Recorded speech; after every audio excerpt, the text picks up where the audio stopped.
peanuts and spitting those seeds, because gloves are soon to be popping. He makes a headlong dive and makes the catch.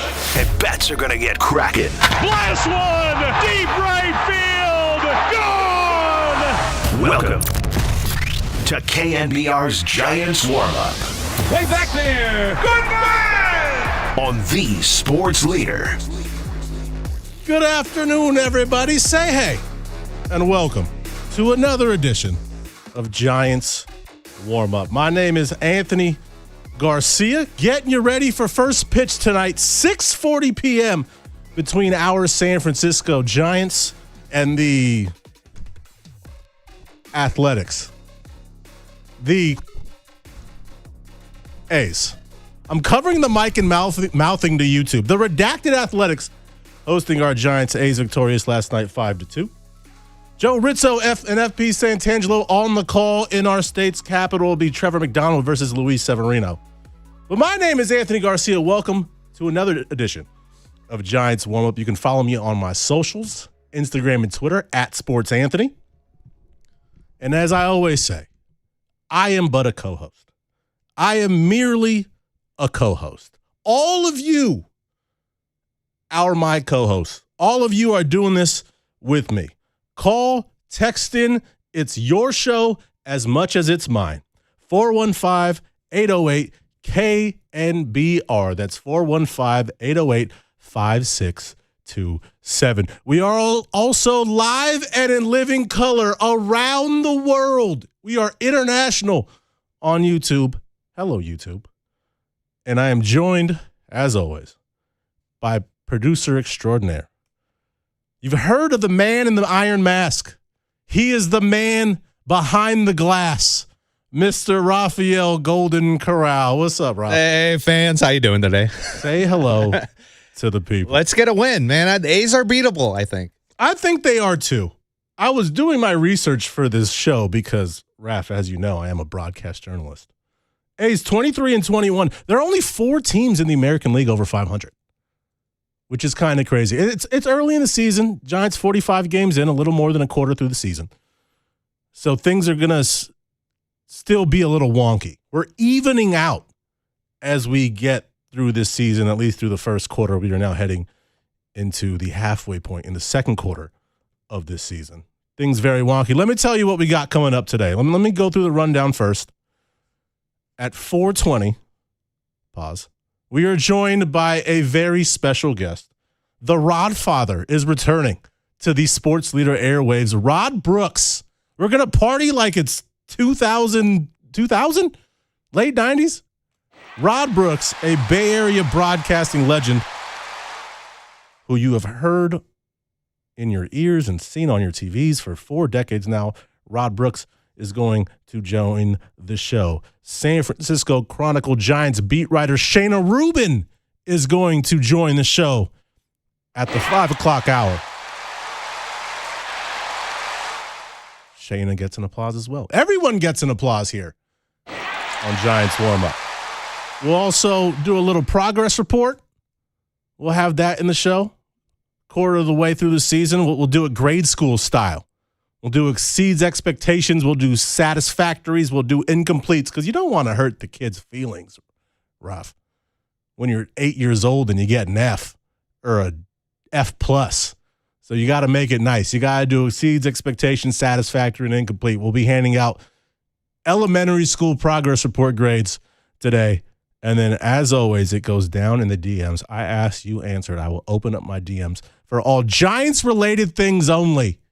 We'll talk about that on the show as well. Want to start with the news of the day. Breaking news from about 20 minutes ago. Elliot Ramos, Giants left fielder all-star in 2024, placed on the 10-day injured list with a right quad strain. It was called quad tightness last night. It is now a strain. I'm not a doctor. I don't play one on TV. I've never even been one for Halloween. But a strain, I believe, is like a pull. I think you strain a muscle, you sprain a ligament, if I remember this from my 9th grade biology class. So Elliot Ramos, Giants All-Star on the IL. Off the IL, Giants lefty reliever Eric Miller, who returned from his rehab assignment and was reinstated from the 15-day injured list. So lefty reliever Eric Miller back on the team, off of IL. Former All-Star Elliot Ramos on the IL. And then we've got a couple of other moves. Will Brennan, Giants outfielder, recalled from AAA Sacramento, spent part of last season with Cleveland with the Guardians, and the corresponding move to that, Tristan Beck, optioned to AAA Sacramento. So 4 moves before we even get to today. Would like to start the show, the meat and potatoes of the show, talking about last night. Giants fall to the redacted Athletics 5-2 up in Sacramento. It hurts a little more that the A's are playing in the Giants AAA ballpark at Sutter Health up in Sacramento. Right next to the Tower Bridge, there's a nice Embassy Suites right across. I love Embassy Suites. It's the trashiest thing about me, Ralph, is that I love Embassy Suites. Manager's reception, the happy hour, which I got some beef with Embassy Suites. It used to be open bar from 5 to 7, and then they changed it, and now they give you 2 drinks with your room card. So falling a little bit out of love with Embassy Suites, and then you can't beat the Continental Breakfast. But in the shadows of the Embassy Suites in Sacramento, Giants fall 5-2, and it was looking good. It was looking good to start. Tyler Mahle on the bump, and Luis Arraez at the dish. And Luis Arraez, let's play the home run first, and then I'm going to take the victory lap. Luis Arraez steps to the dish, and then this happens, which justifies what I said. I'm going to take my victory lap after Luis Arraez to the dish. Hasn't hit a home run all season, which has been an issue with some Giants fans before Luis Arraez came to the team. But Arraez steps up to the dish and does this. Giants still looking for their first hit tonight against Savale. As Arraez swings, drives a high fly ball down the right field line, back into the corner. It's way back. It is gone! A towering drive down the right field line off the bat of Luis Arraez. His first home run of the year ties this game at 1. And listen to these Giants fans here in Sacramento. This is me taking my victory lap. I can't spin all the way. I don't want to spin all the way because I don't want to unplug my headphones.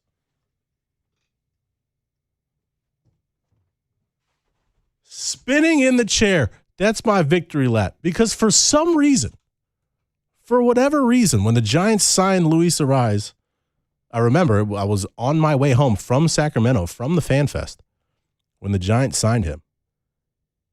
And there were actually people on the internet who said out loud, publicly, they weren't bullied. No one forced them to do it. There were people who said, this isn't a good signing. Because Luis Arraez doesn't play defense. He played first base with San Diego last year. Guess what happened? Luis Arraez, under the tutelage of Ron Washington, is one of the best defensive second basemen in all of Major League Baseball. Ron Washington can perform miracles, apparently. The work he's doing with Luis Arraez, he turned Marcus Semien, formerly of the then Oakland A's. Marcus Semien led the season in errors one year. He led the majors in errors. And then under the tutelage and guidance and mentorship of Ron Washington, Marcus Semien ended up winning some Gold Gloves. Best defender at his position in his league. Trust and Wash. People were saying, Luis Arraez doesn't hit for power. And this is such a baseball in 2026 thing. I don't care if you hit for power. I don't. It'd be great. It'd be nice. But you know what I want you to do? I want you to hit for average. I want you to get on base. That thing you carry to the plate when you step into the batter's box, that wooden stick with a knob at the bottom and a barrel, I want you to use that to hit the ball, and I want it to fall where there are no fielders and you can get on base. That's what I want you to do. And that's what Luis Ariz does. I'm a Sabre nerd. I'm an analytics nerd. And so me and my boy Gunnar here at KNBR at The Sports Leaders, we're looking it up. You know what Luis Ariz leads the league in? Balls in play. The old BIP. BIP. And not Leon Roberts. Balls in play. You want the ball in play? You want Luis Ariz. Hit a home run last night. I was going to keep going, but you know what? We got some calls. Let's just go to the phones. Let's go to the phones. Oh, this is not going to be good. Oh, this is. Holy Toledo, I see you. I'm going to go to you last. Let's start with Mark in San Lorenzo. Mark, you're on Giants warm up. Anthony, it's with a Anthony pleasure. Garcia It's a Sports. How you pleasure. doing? I just asked. It's a pleasure to talk with you. It is I a just spoke pleasure to your talk call with you, screener, Mark. And I go, what's his first name? He goes, Anthony. He's the guy that's out there yelling and screaming at every game. I go, I know exactly who that is out there in the 415 club with the gal that's spinning the discs, playing the DJ. That would be Miss DJ Umami, who promo is going to be on the show tomorrow. So if you like DJ Umami, she's going to be my guest here on Giants Warm Up. But thank you, Mark. I do a lot more than yelling and screaming, although I do some yelling and screaming. I do a lot of other stuff as well. I just want to point that out. No, you're promoing on the dugout. I see you promoing with the gal in front of the dugout, Do too. that. I do you're that. In it. You're on it. Now, I wish DJ Umani would take some requests once in a while. You know Oh, what no, I'm saying? she's too good, man. She's so good, she doesn't take requests. I'm old school. She I'll does. give her some 70s. I'll give her some 70s, man. All right. Yeah, that's old school right there. Okay, Anthony. What do you got? What do you got, Status Mark? of the team. All right. Your man, Ariz, Okay. my second baseman. Yes, sir. I hear his name coming up all the time in trade talks. Yep. And I'm thinking, Yep. this is your number one catalyst on that dismal offensive lineup. Mm-hmm. And you want to trade this guy? Mm-hmm. You want these guys to go from going to scoring one run a game, you want them to go and score no runs a game? Because this is the only man that's the catalyst on that team. Mark. You know what, Mark? It's. I'm like you as a sports fan. You know that old thing. I'll give me a hamburger today. I'll pay for one tomorrow, or however that phrase goes. I'll pay you today for a hamburger tomorrow, or whatever that is. I'm with you. I want to win now. I don't want to win in 2027. I don't want to win in 2028. I mean, I'd like to, but I want to win right now. And fans are very impatient. And what you have to remember is that the brass, the ownership, the front office, they're very patient. They look at the 30,000-foot view. They're looking long term. And when you look at the way the Giants roster is constructed, the infield specifically, you've got Rafael Devers at first. Bryce Eldridge is up. He can also play first. Willie Adames is at short. Matt Chapman is at third. All right, I just named four guys, right? Eldridge is hopefully the future, and there are a lot of people that think he can be the face of the franchise, right? You got Rafael Devers, who you just traded everything for last year, made a big move to get him. You want to keep him. He costs a lot of money. You just signed Willie Adames. He's in his second year of a 6-year deal. He costs a lot of money at shortstop. You got Matt Chapman. You re-signed him in 2024. He costs a lot of money. These are big contracts. These are big names. And I didn't even mention Casey Schmidt, who has been the Giants' 1 or 1A best offensive player. It's probably Ariz and Schmidt. And at a certain point, it becomes a numbers game.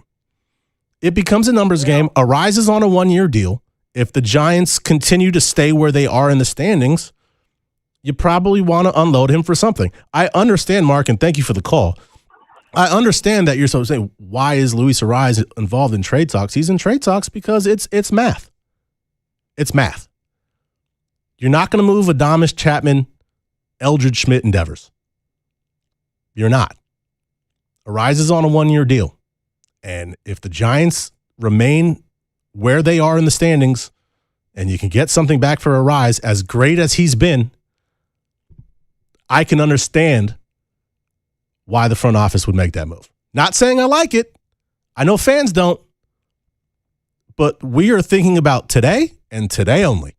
And ownership and the brass are not thinking about that. Speaking of today, John in South City wants to talk about today's matchup. John in South City. How you doing, John? Welcome to Giants Warm Up.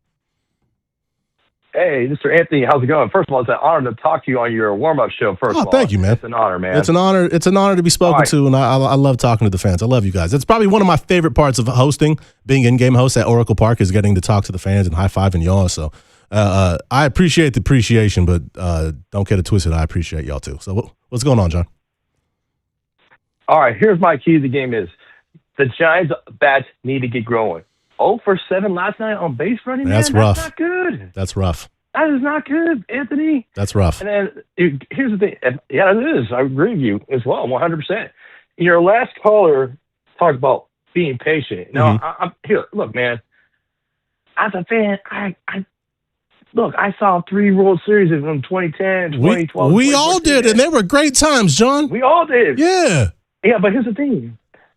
I know everyone wants to be patient. I get it. But I want to see the team start winning. That's what it is. Yeah. I know. I'm sorry. I'm tired of seeing the Dodgers winning back-to-back, man. It makes me want to throw up, brother. You know what, the thing that I always say, and if you have any Dodgers fans friends, as I do what I do, and don't count that 2020 World Series. I'm sorry, that is a Mickey Mouse championship. That does not count. That is an asterisk of all asterisks. And if the Blue Jays could hold that lead, and there were some base running blunders, maybe the Dodgers aren't winning the World Series. But, you can always hold that over their head. And even if the Dodgers fans do want to talk smack, they won 3-6. And the last time I checked, we won 3-5. And then 5 is less than 6. So booyah in your face. Yeah. Yeah.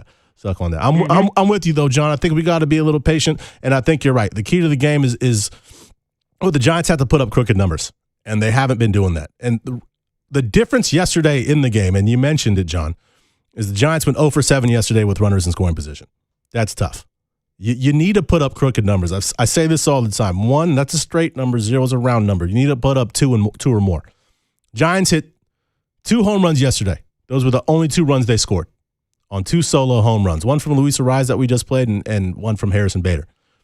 But the game turned when Nick Kurtz hit a home run. And how many people were on base for that? 2. 1 3-run home run outweighs 2 solo home runs. Giants need to get on base, and that's something that they've had a problem doing this season. You can't score runs, you can't put up crooked numbers if you don't have people on base. One more call before I got to go to break, and I'm dreading this one. Rafa, it looks like we got an A's fan on the Sports Leader. Holy Toledo from San Jose. I'm assuming you want to take your lap. I'm assuming you want to do a little gloating and boasting, so Holy Toledo, welcome to Giants Warm-Up. Thank you very much, and I appreciate you taking my call. It's an honor to speak to my favorite radio station for 40 years. We appreciate that here at the Sports Leader. And, dude, it's the Oakland Athletics. Don't just call them the A's. Don't do this. Really. I don't think I'm legally allowed to or obligated to, but you can say it all you want. I call them that.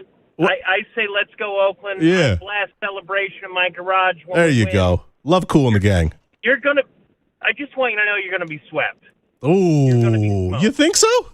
This A's team has the power of 2000. This A's team has the power of 2012. They grew again from within, and the difference is now we have signed the good players to long-term contracts. And you know what? I would take Chapman tomorrow as my third baseman. He can be 0 for 10,000. I'll take the greatest third baseman in the past 40 years. But you guys do such a great job. Just use the name Oakland. Please. You know what? As Holy Toledo, I appreciate the call. Thank you very much. As someone who is employed by a Major League Baseball team, it's one of those things where if your mama calls you something, then that's what I'm going to call you. Holy Toledo, I don't think that's on your birth certificate. If your mama calls you Holy Toledo, then I'm going to call you Holy Toledo. But you know what? Major League Baseball, they call them the Athletics. I will call them the redacted Athletics. That's as far as I'll go. Holy Toledo, thank you for the call. And I do want to say, Holy Toledo, you come on our show that I'm hosting, and you're saying that the A's are going to sweep the Giants. You want to talk loud and tough, Holy Toledo? How about this? I challenge you right now, HT. We'll see how the game goes tonight. Win, lose, or draw. Holy Toledo. You call tomorrow, and let's have the same conversation tomorrow, 11 a.m., right here on The Sports Leader. I want to talk to Holy Toledo and have part 2. But he's right. These A's are pretty good. Shea Langoliers hitting like 340. Nick Kurtz, Big Amish, Rookie of the Year, Silver Slugger, hit a 3-run home run last night. Jacob Wilson. They got a really good squad. Lawrence Butler. They got a really good squad. There's one thing that he did say. He said he signed them to long-term deals. Did the A's sign them to long-term deals? Or did they just sign them until when they don't have team control anymore? But that's another story for another time. Coming up next on Giants Warm-Up, I am joined by a Bay Area broadcasting legend. The Rod Father, Rod Brooks, returns to The Sports Leader when we come on back. Anthony Garcia, Sports Anthony on The Sports Leader. KNBR, The Sports Leader.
Yes, the rhythm, the rebel. We're getting you in the mood for a crazy crab sandwich, some garlic fries, a cha-cha bowl, and some orange and black baseball. KNBR's Giants warm-up keeps rolling on the sports leader.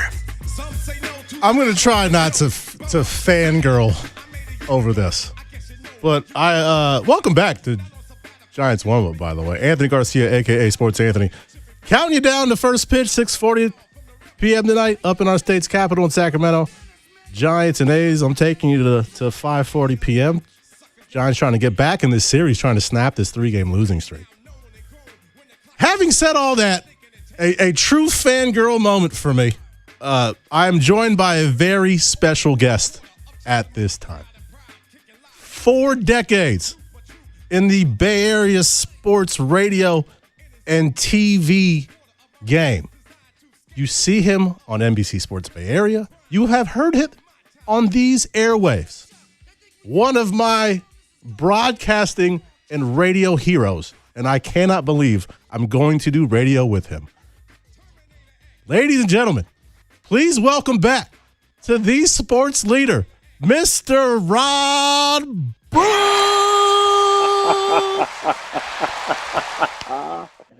Rodfather, man. how are you, my man? I am doing great. I was doing great before you did all that. I am humbled by your kind words. I am energized by you throwing out my absolute favorite song from my absolute favorite group, Rebel Without a Pause from Public Enemy. It's a beautiful May day. Baseball is around the corner. Hopefully better days are around the corner for the Giants. We'll talk about all that. And, baby, I've been freed. I'm no longer banned. Well, let's see how this goes. Let's see how this goes first. Yeah. You know what? That's a very good point. I got ahead of my skis. Let's see how this goes. Let's not some blah blah blah carts and horses. Rod, it's a pleasure to have you on. You have been, I mentioned, since the late 90s. You've been on the airwaves here in the Bay Area, 4 decades in the Bay Area broadcasting game.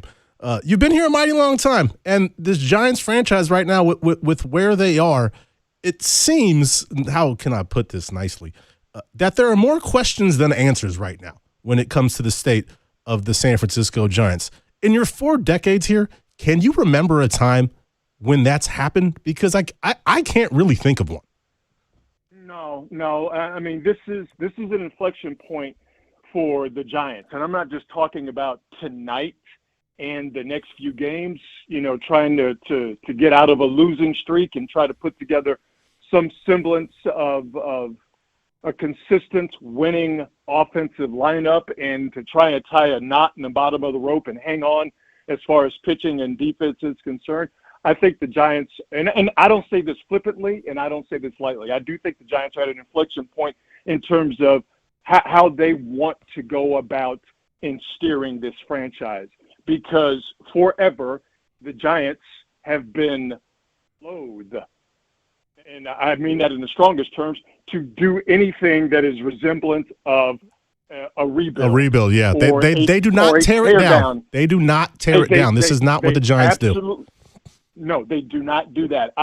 And they've avoided that with certain degrees of success and with a lot of mediocrity at times, and with some sub mediocrity. If we're just talking about an 81 record, I think if things continue at their current pace, and I hope they don't, but if things continue the way they're going right now with this team offensively, and the problems they have, particularly with Matt Chapman, I'm sure we'll talk about. Yeah.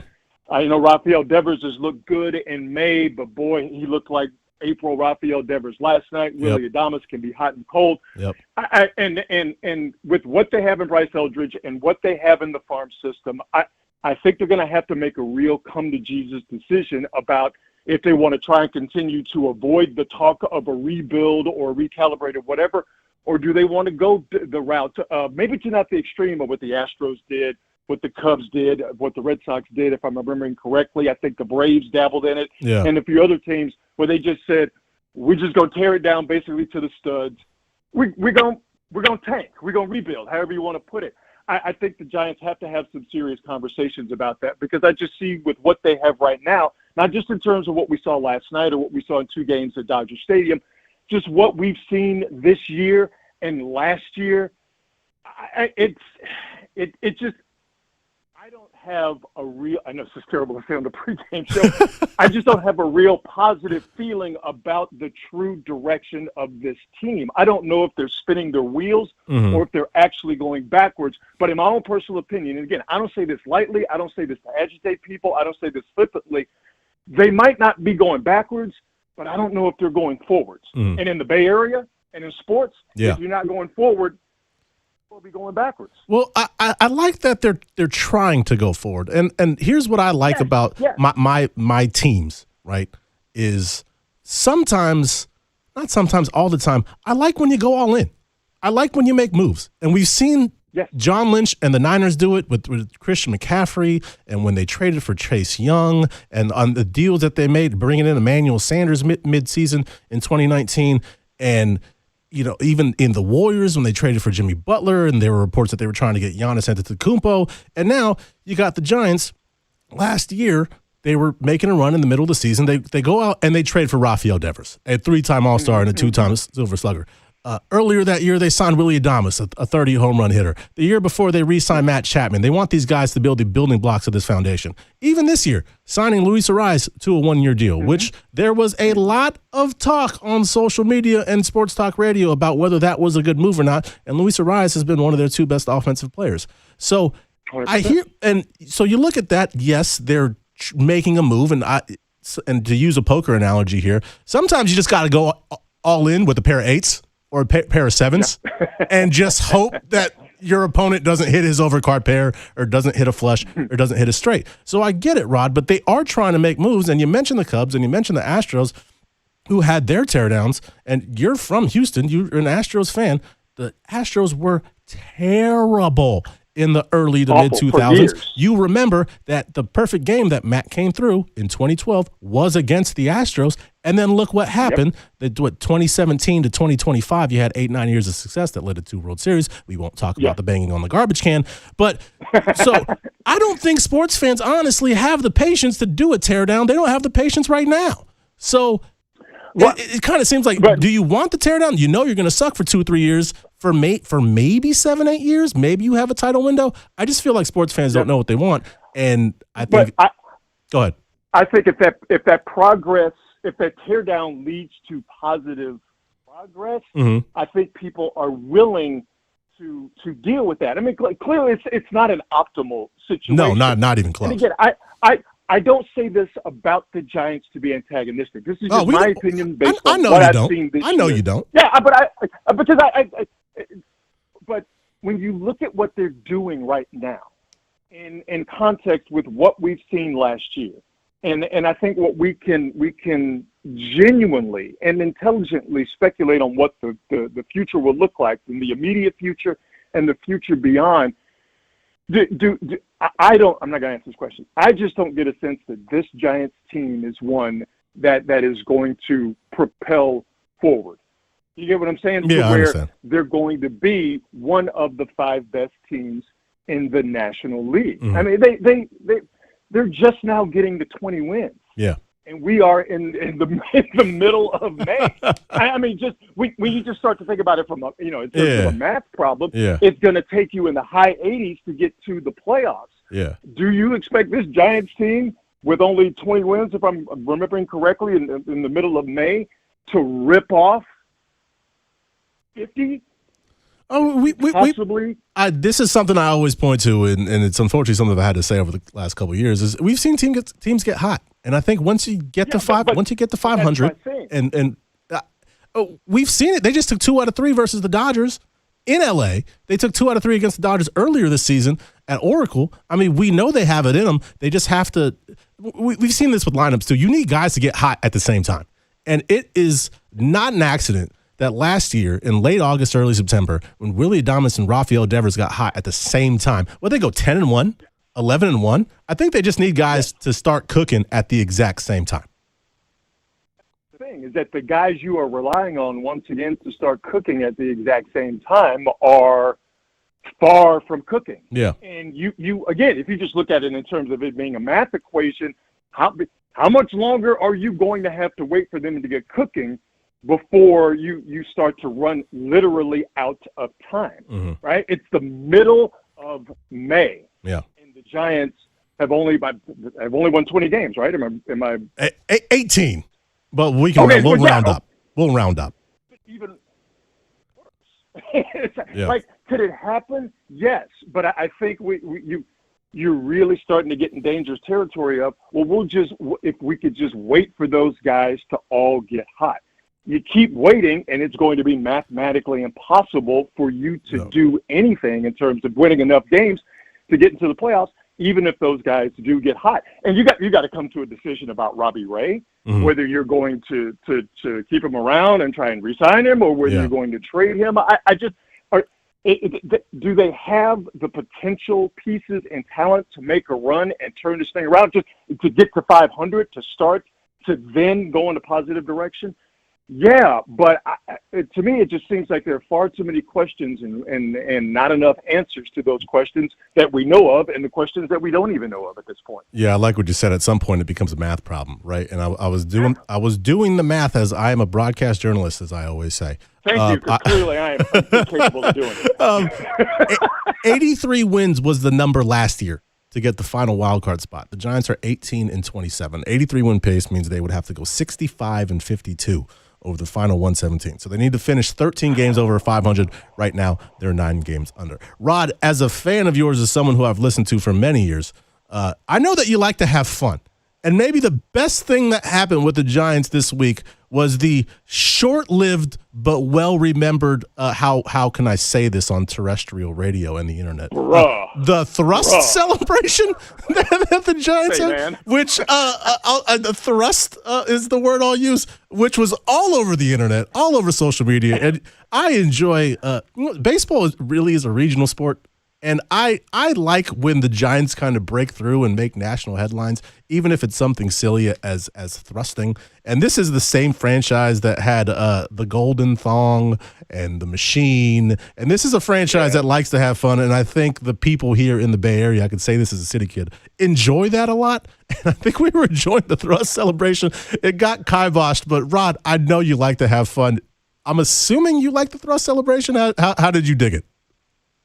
I mean, listen, it ain't my type of hype. You know, when I get together with my homeboys and when I'm hanging out with you, hey, man, it's going to be a dap, maybe a bro hug.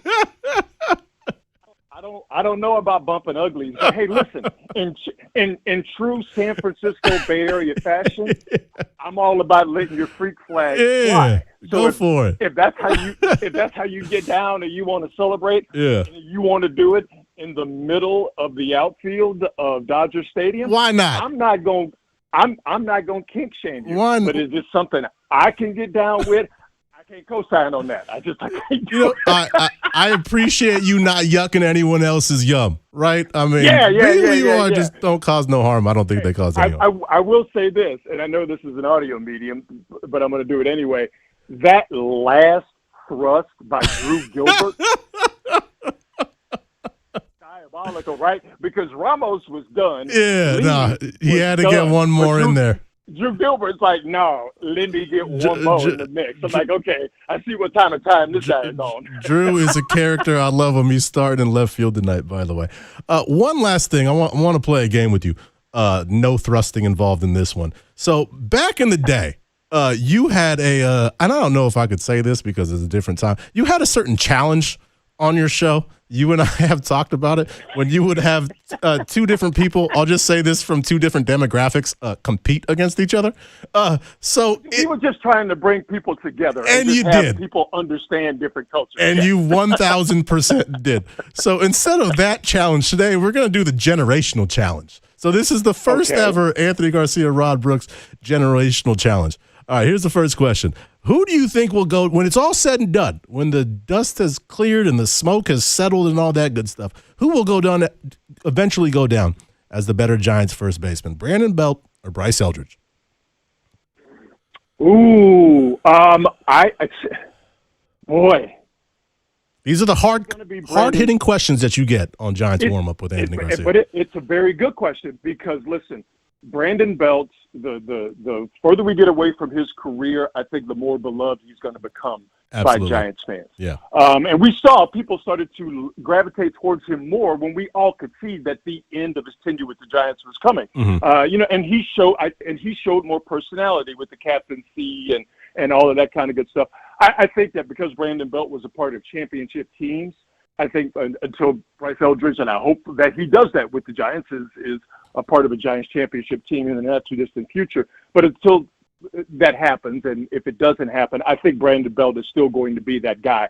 I will say this: Bryce Eldridge is going to hit more home runs than Brandon Belt. Now that's not stepping out on a crazy sturdy limb. But I think Bryce Eldridge is going to turn out to be the better hitter than Brandon Belt. But in terms of feels, I think Giants fans are always going to have a soft spot for Brandon Belt.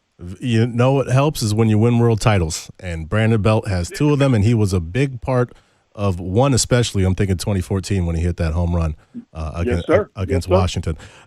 I'm very much in the camp of games go too quickly. I do like the pitch clock, especially as someone who works in sports media. I think 3 hours is too long. I think 2.5 hours is too short, especially as a fan. I always feel like I'm one beverage or hot dog too soon.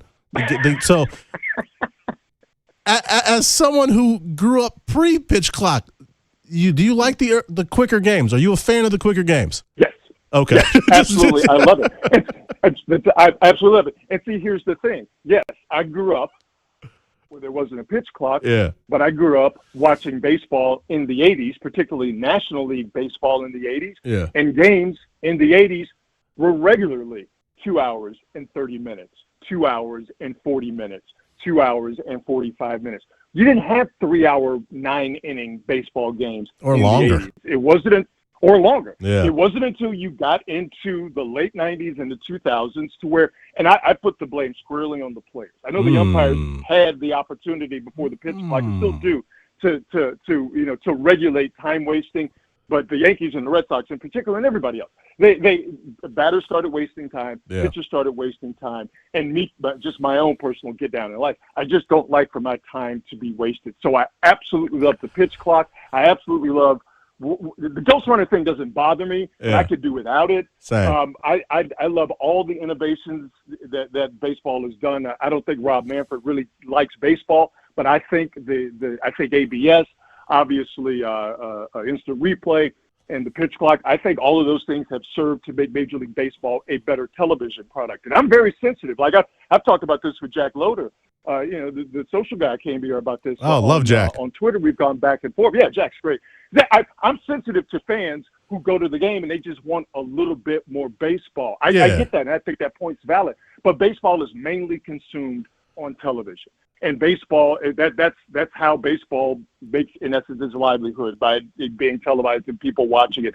The game at the game is important. The fans at the game are important, but it's got to be a television product first and foremost. And to me, it is a much, much better television product than it was 5, 8, 10 years ago. So I absolutely love the pitch clock. Absolutely agree with you on that. Rod Brooks, the Rod Father, returning to the sports leader. We've learned 2 things about you today, Rod. We learned 2 things about you. 1, you don't like to have your time wasted, and 2, the thrust celebration, not for you. Rod, thank you for joining. Yeah. I can't do it. Thank you for joining the show. You're a friend, a mentor, personally and professionally. Thank you for everything. It was a pleasure having you on the show, and I hope to have you back. Thank you, Rod. You know what? Anytime you ask, I'll do it. I want to say this personally. Your friendship, I absolutely value. I loved our time together at NBC Sports Bay Area. When you helped produce, you made that job for me a whole lot easier, and I'm so happy and I'm so proud of what you're doing at KNBR. And get this man more airtime, Mike Kohler. Rod Brooks said it, not me. Thank you, Rod. We catch you on NBC Sports Bay Area. I see you everywhere. You're doing Niners, you're doing Giants, you're doing Warriors, so we will see you again soon. Thank you, Rod. That was the Rod Father. Coming up next on Giants Warm Up, we are a little over a quarter of the way through the season, so it's time to hand out some progress reports. Professor Anthony in the classroom coming up next on the Sports Leader. KNBR, the Sports Leader.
It's almost time for hot dogs, peanuts, cold beers, and orange and black baseball. Our Giants warm-up rolls on the Sports Leader.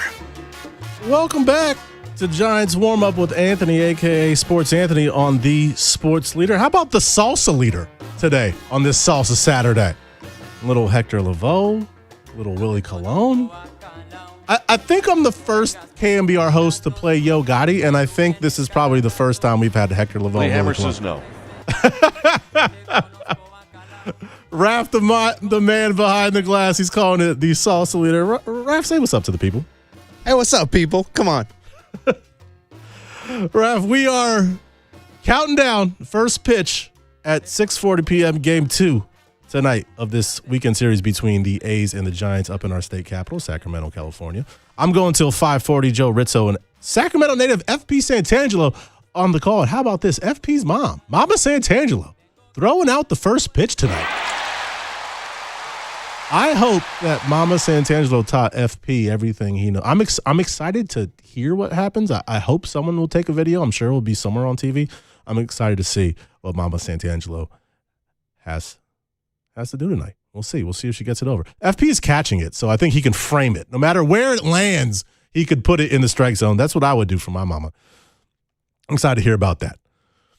Giants 18-27 this season through the first 45 games. We are over the quarter mark of this 162 game season. I'm going to give out some progress reports. I'm going to give out some grades. You can too. Call, text 415-808-KNBR. That's 415-808-5627. We are live and in living color around the world. We are broadcasting internationally on YouTube. But right now, let's give out some grades. Professor Garcia, I will say I'm a very lenient grader. I am a very, very lenient professor. What do I say all the time, Ref? I'm not a homer. I'm an optimist. I'm not a homer. I'm an optimist. Let's start with exceeding expectations. We talked about Luis Ariz a little bit. I want to hit him here as well because I still can't believe 45 games later that there were people that were not happy with the Luis Ariz signing. And he has been, if not their best offensive player, their second best player. It's either him or Casey Schmidt. They're 1-1A. Ariz hitting .317. That's tied for fifth in the majors. He's got a 1.6 WAR. That's a team high. .352 on base percentage. That's a team high. Second in OPS. And I think what is impressing most people is his defense. A lot of defensive metrics. Luis Ariz, one of the best second basemen defensively in all of baseball, which was unfathomable heading into this season. There are a lot of Giants fans, and kind of the book on Ariz was that he's not a great defender and he doesn't hit for power. That hasn't seemed to matter because he's one of the best offensive players on the team. Love what Luis Ariz is doing. As a caller mentioned earlier, may get traded? Luis Ariz? It becomes a math thing. We've got Shayna Rubin coming on on the next block. We'll talk to her about it then. Talked about Luis Ariz, played his home run earlier. Exceeding expectations. Someone else who's exceeding expectations. Casey Schmidt. Loving what I'm seeing from Casey Schmidt. .274 this season. Team high 808 OPS. That's on base plus slugging. Leading the team in home runs. He's got 6. And as a Giants fan, as a baseball fan, what I usually appreciate, and I like defensive versatility. I'm a big defensive versatility guy. I like when guys can play multiple positions. And Casey Schmidt can do that. He can play all 4 positions in the infield. He can play third. He can play short. He can play catcher.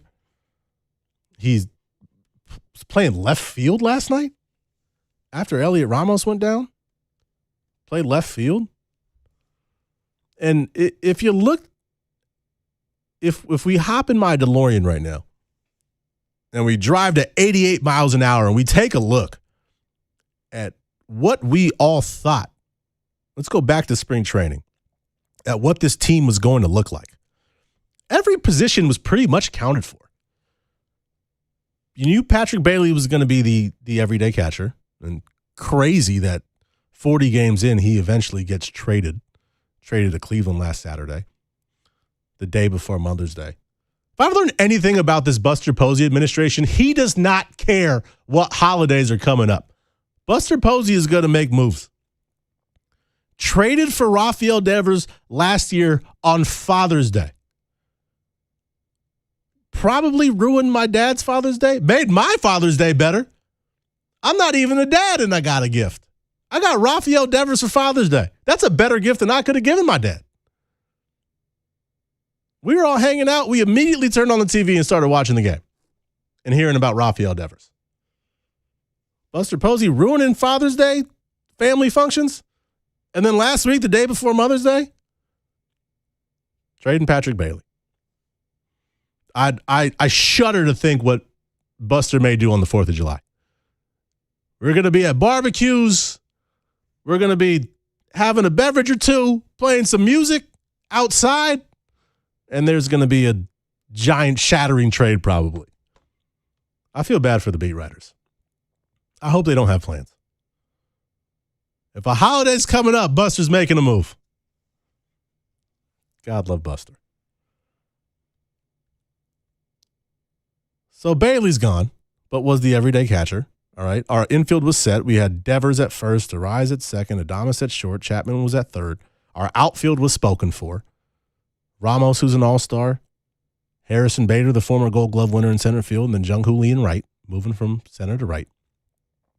And there was a lot of talk of who's going to be the DH.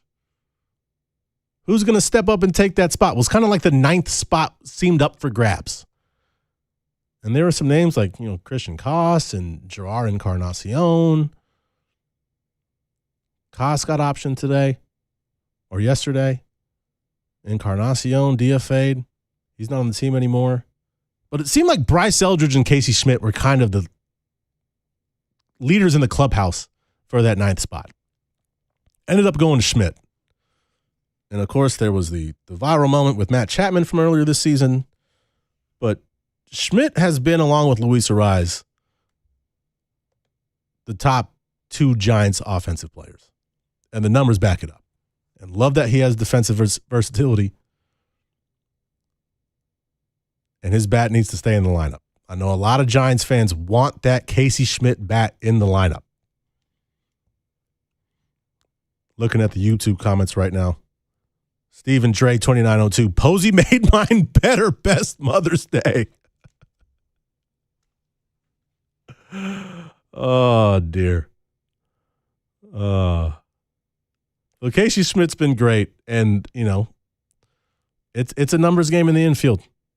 Eldridge, Devers, Arraez, Adames, Chapman, Schmidt. That's 6 guys for 5 spots. We will continue to see what happens. So those are the things I like. That's who's exceeding expectations. Now comes the hard part because I'm a very lenient grader. And like I say, I'm not a homer, I'm an optimist. I'm giving an incomplete to the offense because it really feels like they haven't gotten completely going. And as I was talking with Rod on the last segment, really when you look at successful teams and the runs they go on, it's guys getting hot at the exact same time. And even if you look at the history of this franchise and you look at those World Series that the Giants won in 2010, 2012, and 2014, you had guys that were all cooking together. 2014, Hunter Pence and Pablo Sandoval, I don't think they made an out that entire postseason run. Travis Ishikawa wins the pennant with a home run. Remember Juan Perez? Juan Perez had a big hit in an LCS game, like a 2-run double in the 8th inning. You need guys to get hot at the same time, or at least guys who can contribute, run into one at sometimes, like Eric Haas did at Dodger Stadium when he had 2 home runs on Monday night. You need things like that. And right now, the Giants have had too many players go through cold stretches, and when they get hot, they're not getting hot at the same time. I go back to last year, end of August, early September. It is not a coincidence. It is not an accident that the Giants went on that 10-1, 11-1 run, whatever that was. I think it was 11-1 in 12 games. Adames and Devers got hot at the right time. And we know that these guys can do this. They have a track record of doing this. Matt Chapman, Elliot Ramos, 20 home run guys. Willie Adames, the first Giants player to hit 30 home runs in a season in 21 years. Rafael Devers, 3-time All-Star, 2-time Silver Slugger. Even Jung-Hoo Lee, who doesn't have the accolades that those other guys have. That first road trip, Jung-Hoo Lee was hot. Remember that? In Washington? That road trip where they started in Washington that weekend? Harrison Bader's got home runs in consecutive games. They just need to turn it around because the stats aren't good. They're at the bottom of a lot of categories. Last in runs, last in walks, last in steals, towards the bottom of the pack in home runs. So they get an incomplete. They get an incomplete right now. We'll see what happens. They're going up against the starter tonight. Luis Severino's got an ERA over 4. Sacramento is a hitters-friendly ballpark. And we saw the Giants leave the yard twice yesterday. Luis Arraez and Harrison Bader. Coming up next on Giants Warm-Up, I am joined by Shayna Rubin of the San Francisco Chronicle. Don't forget, you can call or text 415-808-KNBR. That's 415-808-5627. You're hanging with me until 5:40. First pitch, 6:40. Giants and the A's. Giants warm-up rolls on. It's Sports Anthony on the Sports. KNBR, the sports leader.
Now, back to the show built for the orange and black family. This is Giants Warm-Up on KNBR, the sports leader.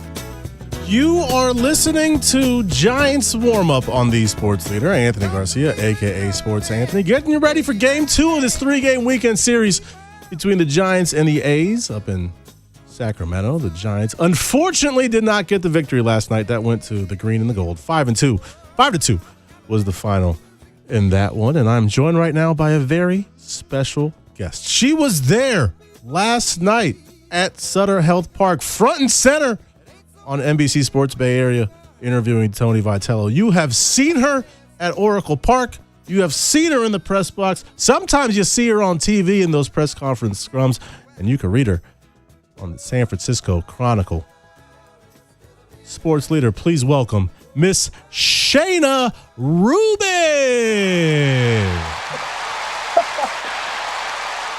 Shayna, how are you on this Saturday? Oh, what an intro. That felt like I was right at the ballpark. That was crazy. Great. Anthony, how are you? I'm doing well. Hoping the Giants get the dub today. Well, you are a beat reporter, right? You do deal with the hard news. So unfortunately, let's start with some hard news. And that's the news of the day. Elliot Ramos on the 10-day injured list was pulled last night mid-game. It was called quad tightness. It's now a quad strain. 10-day IL. The Giants, as the season has gone, they're 18-27. They're fourth in the NL West. They've been relatively healthy. Harrison Bader went on the IL for a little bit. Logan Webb's on the IL right now. Daniel Susak was on the IL. And now it's Elliot Ramos, an all-star. How serious do the Giants believe this injury is? And is this going to be lingering, or is this kind of a 10-day thing? What's going on with Elliot? Well, it looks like, Tony, I'm not in Sacramento currently, but I'm following what's going on up in Sacramento anyway, and it sounds like he told reporters that it could be more than 2 weeks out for Elliot. So that's a bit of a bummer for him, a bit of a bummer for the team, because he was pretty quietly, doing well at the plate, and quad injury, quad strain is never fun to come back from. So looks like it's a little bit more serious than the 10 days.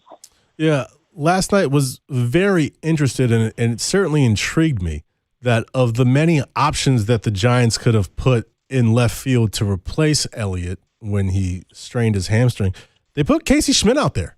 Casey Schmidt in left field, he's been one of the Giants' best hitters this season, and there's kind of a logjam right now. There's a lot of guys vying for playing time in the infield. You got Devers, you got Eldridge, you got Arise and Schmidt and Adames and Chapman. When you kind of look at the way this team is constructed, especially in the infield, do you think that we'll see a little more Casey Schmidt in the outfield? Are we going to see him in the corners? Are we going to see him in left and see him in right? Because with the word in Casey Schmidt when he was coming up in the minors was that he was a really good glove guy. He was a really good defender. He had a great arm. Obviously, you got Chapman and Adames and all those guys kind of taking third and short. But how much are we going to see Casey Schmidt in the outfield? And is that good for Casey? Is that good for the Giants?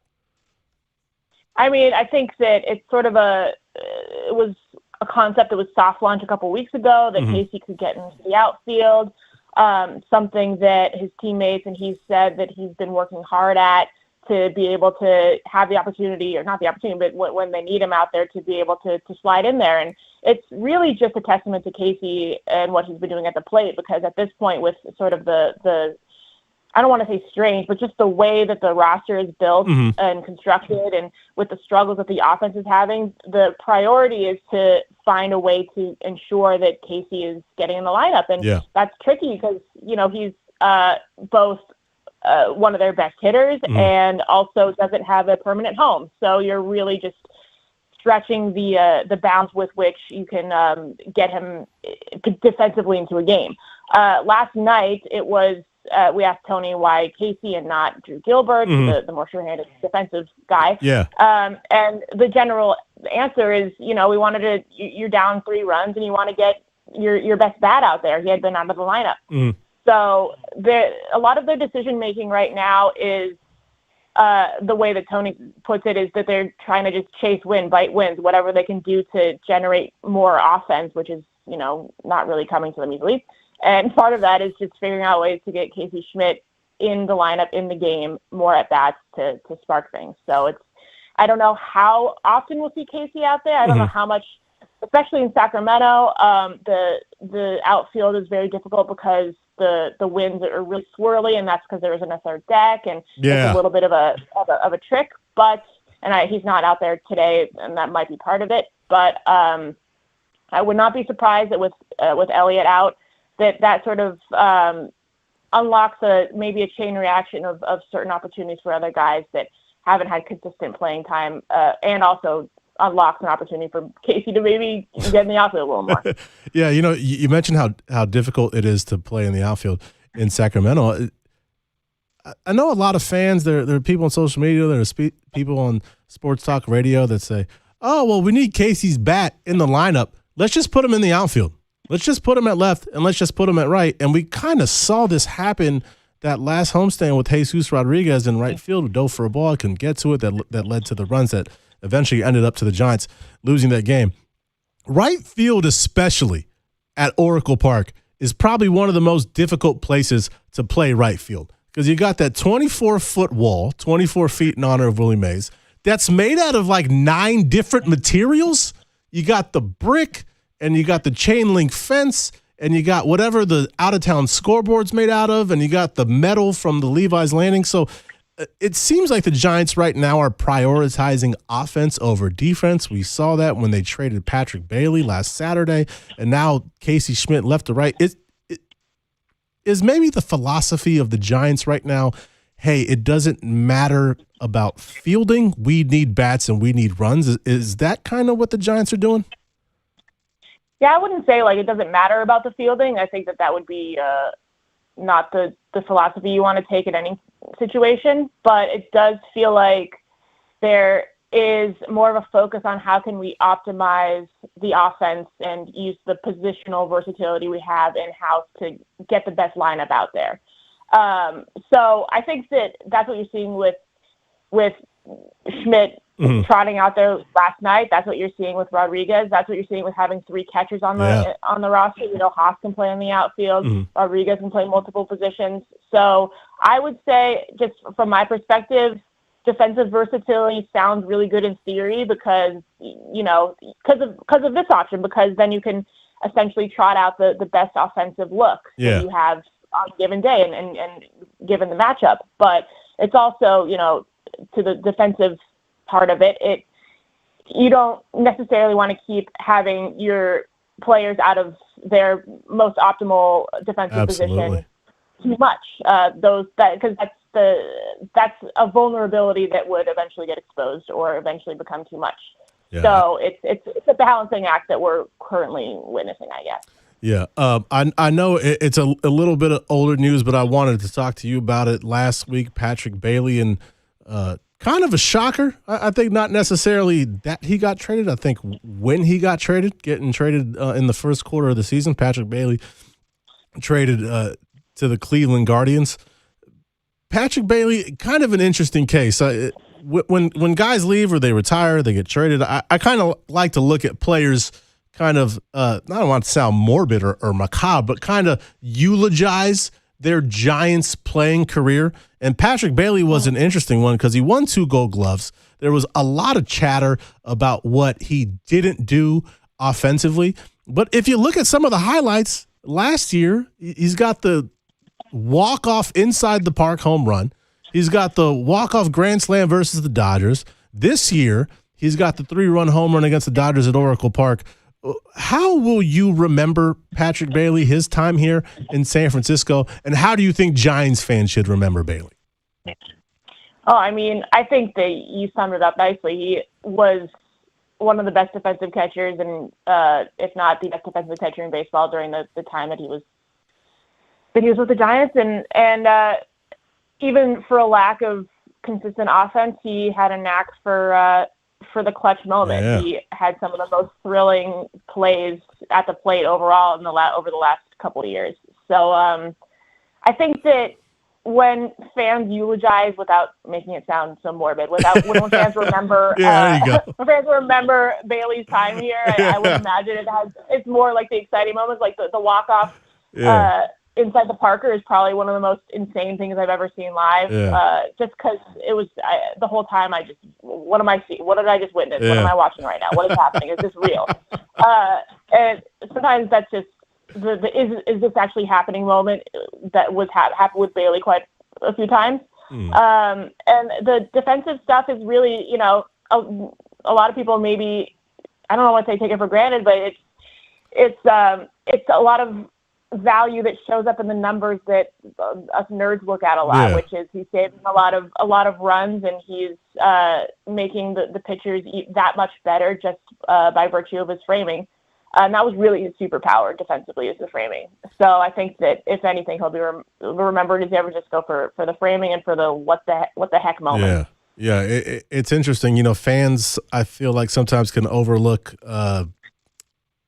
some things defensively, and there are some things, some stats and some players that are almost thankless, and some responsibilities and roles that they have that get glossed over. But Patrick Bailey was one of the best defensive catchers in all of majors, and maybe one of the best defensive players, period, regardless of position. And unfortunately, he is no longer with the San Francisco Giants. Talking with Shayna Rubin, Giants beat writer from the San Francisco Chronicle. I'll get you out of here on this one, Shayna.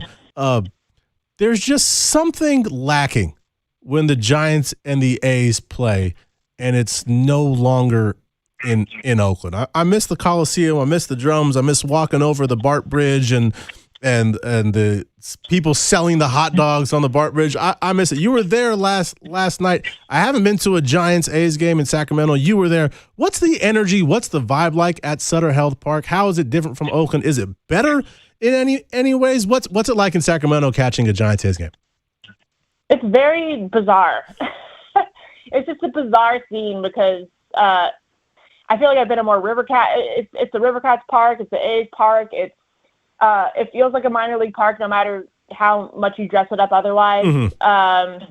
And I covered the A's for a few years, so I feel like it's hard to see the A's in an environment outside of the Coliseum, because the Coliseum was so patently A's, and it was such a unique baseball experience. It became unique because it was sort of a throwback to the very pure experience of watching a baseball game, where it was really just sort of stripped down to the bare bones of you're there with your friends, you get a hot dog and a soda, and you just watch the game, and that's it. And it's odd to not watch the A's through the lens of that experience anymore.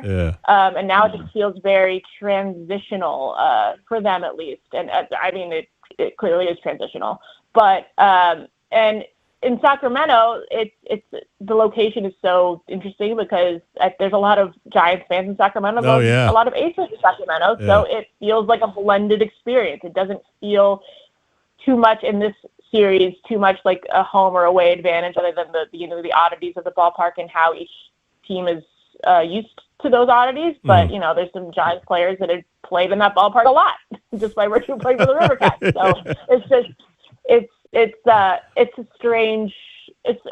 a very strange experience. Yeah, that is one of the things I loved about when the Giants played the A's. It almost felt like a second home game. They wore the road grays, and we had to get on BART and cross the bridge, but it did feel like a home game. And it does seem like with the ovations I heard for the Giants last night that Sacramento, not that much farther, and still feels like a little bit of a home game. Shayna, thank you for joining Giants Warm Up. Where can we read you? Where can we follow you? You can follow me Twitter on Shayna Rubin. Read my stuff at the San Francisco Chronicle, sfchronicle.com. Thank you very much, Shayna. Enjoy the show. We would love to have you on again. Hopefully the Giants can pull it out. The next time you go up to Sacramento, the Giants are getting it done. Thanks for having me. Of course. Shayna Rubin from the San Francisco Chronicle. 1 block left. We're going till 5:35. We got to pay some bills. We'll do that right now. Last segment coming up. Text, call in. I'm taking your calls, and we're going down in the DM. Coming up next, it's Sports Anthony on The Sports Leader. KNBR, The Sports Leader.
We're off at 35, right?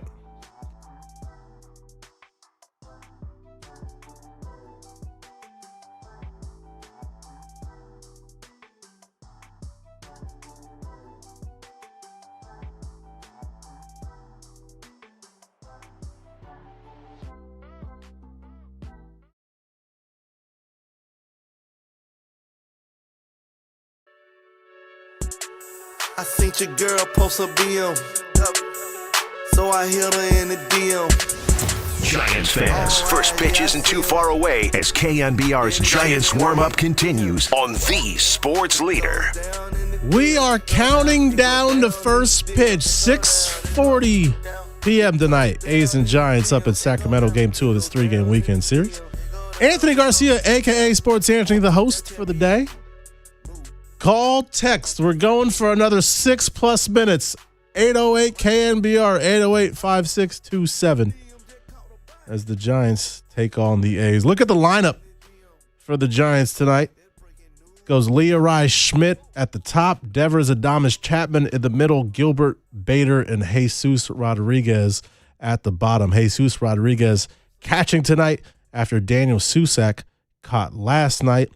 News of the day, breaking news from about an hour ago. Elliot Ramos placed on the 10-day IL with quad strain. A quad strain for Elliot Ramos.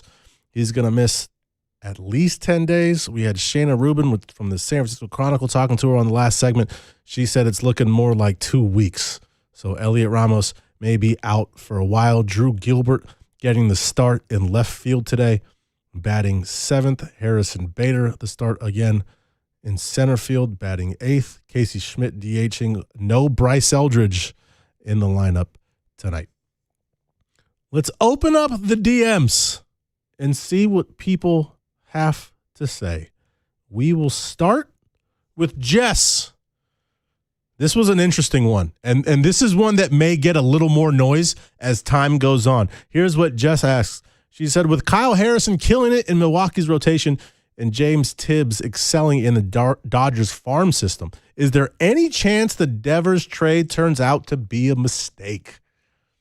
We're less than 1 year in, and people are already asking this question. That's rough.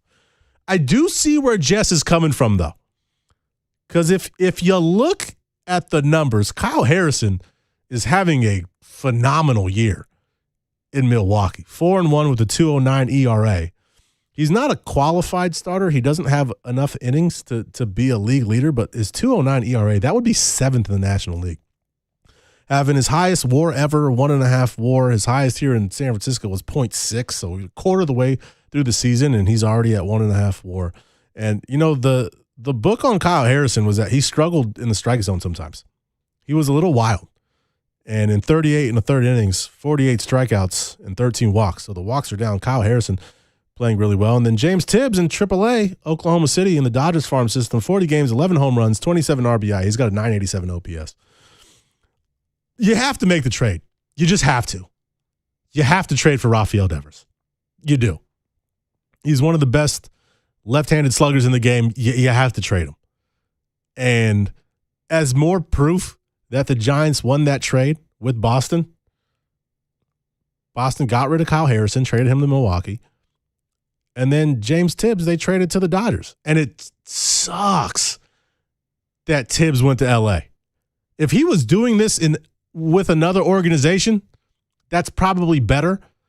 But if James Tibbs makes the majors and breaks through with the Dodgers and turns into Max Muncy and starts hitting the ball into the cove every time the Dodgers are here at Oracle, that's going to be a tough pill to swallow.